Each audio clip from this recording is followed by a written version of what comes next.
राज्यभरात 10वीच्या परीक्षा सुरू आहेत। शुक्रवारी 10वीचा मराठीचा पेपर होता।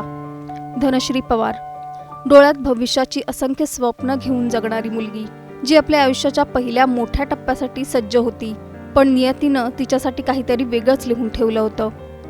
धनश्री पेपर देण्यासाठी घरातून निघायच्या तयारीत होती, त्यावेळी अचानक एक बातमी येऊन धडकली आणि त्या बातमीने धनश्रीचं आयुष्य थांबूनच गेलं।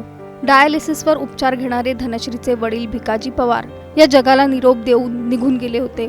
या बातमीने घरात एकाएकी शोककळा पसरली। धनश्रीच्या डोक्यावर दुःखाचा डोंगरच कोसळला। एकीकडे वडिलांचं पार्थिव तर दुसरीकडे 10वीचा पहिला पेपर।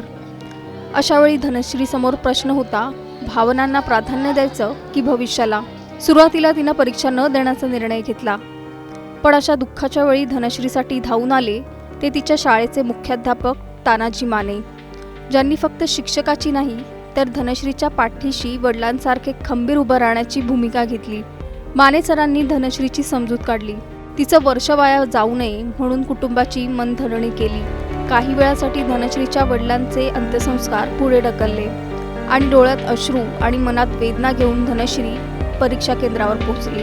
मराठीचा पेपर सुरू झाला, पण हा फक्त मराठीचा पेपर नव्हता, तर धनश्री लिहित होती आपल्या वडिलांचं स्वप्न, आपलं भविष्य आणि दुःखावर मात करण्याची तिची कहाणी।